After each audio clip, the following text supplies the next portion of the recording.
Alright, you motherfuckers can say what the fuck ever you want to say, but WrestleMania was garbage. Everybody knows it, okay? I watched WrestleMania. It was trash. Simply fucking trash, okay? WrestleMania 32 was almost as bad as WrestleMania 27, okay? That's bad. You know how bad WrestleMania 27 was? John Cena versus The Miz for the main event. That's how bad it was, okay?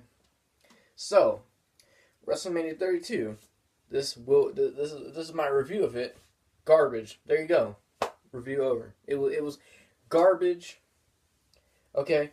Oh, well, there was great moments. There was great spots. That doesn't make a show, okay? Great moments and spots does not make a show.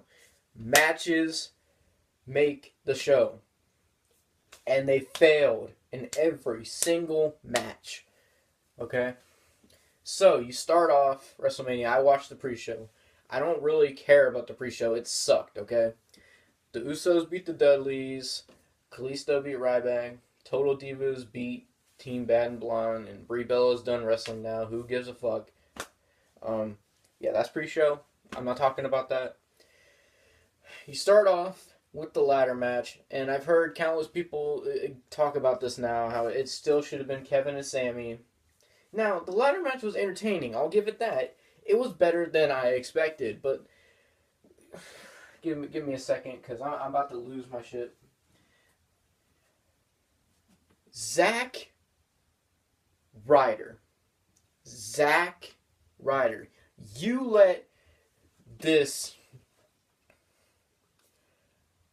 can't wrestle piece of shit that hasn't been on the main roster in 3 fucking years. You let this guy come up to the main roster for one match at WrestleMania to let him win the Intercontinental title. Are you fucking kidding me? Zack Ryder. Oh, well, Zack Ryder deserves his moment. Yeah, back in 2012, and they fucked that up. So, they didn't do anything with Zack Ryder. Now he's Intercontinental Champion for a good week. Because he ain't going to keep that title. Just fucking garbage. Okay? The ladder match has some cool spots. Sin Cara putting Stardust through the ladder. That was nice. The Miz hitting the skull-crushing finale on the ladder was nice. You have some nice moments. All that kind of shit. But the fact remains, it's just all spots. The match itself was not really that good. Most of the match was 2 people in the ring, and everybody else, were they just sitting outside taking a break, just chilling? Were they drinking some water? What the fuck was going on? There was no action outside of the ring. You had everybody fighting at the beginning, and then, they had that same old shit where they dive out of the ring, and another person dies on the whole group. And then you're left with Kevin Owens and Sammy. The people are going ape shit over it. The crowd's hot. They're hyped. They want to see. This is what they wanted to see in the fucking first place. And then they start going at it. It happened a couple times in the match. And there was, most of the times in the match, there would be somebody. I lost my train of thought. There'd be somebody climbing to go get the ladder. And then another person would come in and stop them for some reason. And then that person would come. It was like the same shit. Rinse and repeat. Now, I like the ladder match, but still, why Zack Ryder? Why? Kevin Owens should have retained, okay? But no, they went with the dumbass decision because they thought that was probably the best thing to do. The best thing to do. The absolute best thing to do. Have Zack Ryder win the fucking title to hold it for a week. Because Zack Ryder is not going to get pushed. The people were booing Zack Ryder. You really think he's going to get a push? He got cheered in 2012 when he was doing that storyline with John Cena, and that was it. But I digress. It was trash. Moving on to the next match.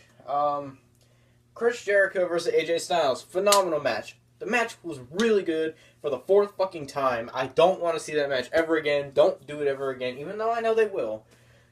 Just don't, okay?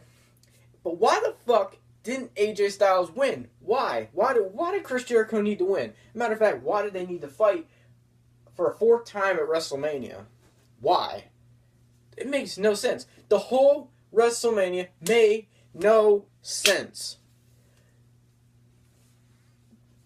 The match was really good, but the ending made no fucking sense. You have AJ Styles at his first WrestleMania, the apparent biggest WrestleMania of all time, and you have him lose to Chris Jericho. So you're telling me, back in 2013, Chris Jericho can put over Fandango at WrestleMania, a motherfucker who hasn't been on TV in I don't know, God knows how long, but AJ Styles comes around, one of the greatest wrestlers out there, who's so popular with the fans, and Chris Jericho can't put him over? What kind of fucking sense does that make?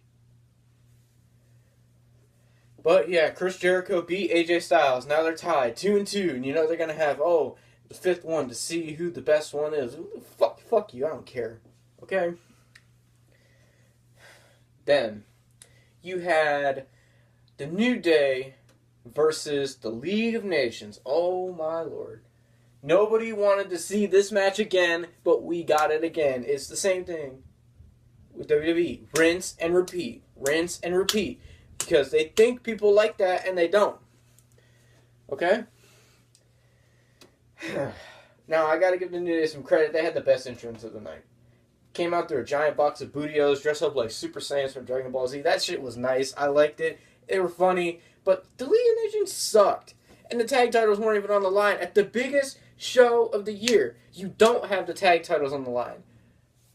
It makes no fucking sense. And the League of Nations won. Why? Why? The New Day is so over. I understand you want to get some heat behind the League of Nations, but nobody gives a fuck about the League of Nations. So obviously that's not going to work. What do? Oh, we're going to call it the fucking nursing home. Yeah, can we take Shawn Michaels, Mick Foley, and Stone Cold out for a while? We'll bring them back. I'll admit, I was hyped when I seen Shawn Michaels come out wearing his pants that he always wrestles in. I was like, oh, Shawn's got the pants on. That could mean something. Fuck no. Just super kick somebody. That's all it is. Mick Foley came out, oh, Mr. Saka, Stone Cold, Stunner, gonna drink some Steve Weisers. Yeah, fuck you. You had no reason to be there. Nothing that happened at WrestleMania could save the show. It was absolute trash. Okay? Anyway, moving on. You had, I believe next, I'm not sure, probably not going in order, but Dean Ambrose and Brock Lesnar was the next thing I remember. This match was so disappointing. This match, besides Shane and Undertaker, had the best build-up. I liked the storyline. You know, they were really getting behind Dean Ambrose, putting fire behind Dean Ambrose. They were getting Dean Ambrose ready. Dean Ambrose was getting ready to get that big win at WrestleMania, but then he doesn't get it. Why? I don't fucking know. Another ending that doesn't make sense. And the street fight was god-awful, okay? Oh, all he used was kendo sticks and a fucking steel chair. That's it. Oh, he pulled out the chainsaw. He couldn't get the fucking thing to start. Brock Lesnar suplex. That was okay.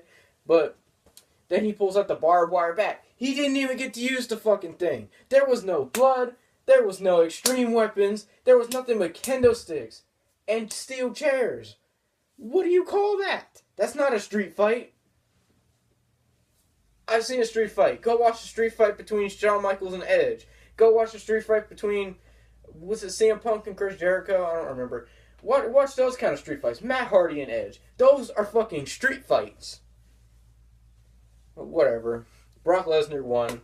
I like Brock Lesnar, but Dean Ambrose needed that win, but he just didn't get it. Moving on, you had the Triple Threat Divas match. Charlotte versus Sasha versus Becky. An amazing fucking Triple Threat match. But, we'll debut the new women's title because people were getting tired of it being called Divas, which was okay. So then they make a new title, the women's title. It's the WWE World Heavyweight Championship, colored white and red. That's really it. No effort put in that. It looked like they made that on 2K16 and say, oh, that's nice. We'll just use that for the women's title. But the match was amazing. And it really looked like they were pushing Sasha Banks to win the title, but she just didn't. The crowd was behind Sasha. Everybody wanted Sasha to win, but then you have Charlotte win over some bullshit. What the fuck? Another goddamn ending that didn't make any sense. Then, moving on. Shane McMahon versus The Undertaker. Maybe the biggest letdown of the night. The match was good, okay? But Undertaker dominated Shane most of the time. Then Shane started fighting back. I was like, okay, Shane, they got some cool spots in there. He kind of botched the coast to coast. Then they did some like the cage spot where they broke the cage down. That was all nice. And then Shane McMahon's crazy ass went to the top of the cell, jumped off, and tried to elbow drop Undertaker to the announce table. Undertaker was legit scared for his life. He was actually, like, if you watch it, Undertaker was shaking. That's how scared he was. And Shane was hurt real bad. Undertaker just tombstone, and I said, no outside interference. Nothing happened. Nothing fucking happened. And Undertaker won. They built up the whole story to make it look like Shane McMahon was going to win. Everybody wanted to take over Raw, and then Undertaker just won. Another ending that didn't make sense. So, then you have this pointless-ass fucking match between... not between. The Andre the Giant Memorial Battle Royal, the 3rd annual, like anybody actually gave a fuck. Yeah, you got 25 jobbers come out to no entrance music. What, Mark Henry, Kane, Big Show, freaking DDP, Shaq, they all getting it. Why the fuck was Shaq and DDP there? And Tanaka, why? God knows why. Just to fucking get everybody on this big clusterfuck of a WrestleMania. Why Shaq? I almost said Shad. Why Shaq was there, I don't know. Whatever. So Baron Corbin won. Mark Henry should have won because that was probably Mark Henry's last match in his home state, but you let Baron Corbin win. Why not let Mark Henry win his last match? You fucked him up, okay? But I'm not talking about that. That's over with. Then you had the stupidest fucking part of the show. The stupidest. The Rock coming out. They hyped up The Rock for so many weeks. For so many weeks. They're like, oh, you gotta watch The Rock at WrestleMania. The Rock, 16 days away, 7 days away, 2 days away. Fuck you days away. The Rock came out to announce the fucking attendance record. That's it. Oh, the Wyatt family came out because they didn't even have a fucking match. Then we get the worst match in WrestleMania history. The Rock versus Eric Rowan, which lasted 6 seconds just so they could break the fucking 8-second record that Kane set when he beat Chavo Guerrero at WrestleMania 24. Then, oh, The Rock is about to get dominated by the Wyatt family. Oh, John Cena comes out. I'll admit that was a surprise, but everybody knew he was cleared to compete. And everybody was like, oh, Cena's turning heel, because the way he was looking at The Rock. But I was like, there's no fucking way. That was that was the stupidest part of the night. All that wasted hype on The Rock. It's just fucking bullshit. This has to be one of the worst WrestleManias of all time. Of all fucking time. You can say what you want. Oh, it wasn't that bad. The matches were good. There were a couple matches that were good, but the endings sucked. Every single ending to every single match was absolute horse shit. Every single ending. Not one ending made sense, and it was all garbage. All fucking garbage. 6 hours wasted on this stupid fucking shit. 6 hours wasted.